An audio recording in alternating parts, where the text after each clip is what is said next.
Hey y'all, so today let's focus on repairs, fixing small issues like leaky faucets, cracked tiles, squeaky doors. It might seem minor, but they really can make a big difference.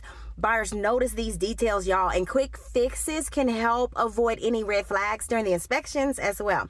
A well-maintained home, it really does give off like the impression that it's been well cared for, and that it can actually increase your offers. So if you're thinking about selling your home in Houston, check out your home's value now on my website, or you can download my free seller guide as well. So either one of those, feel free to call, text me as always, 713-835-2928.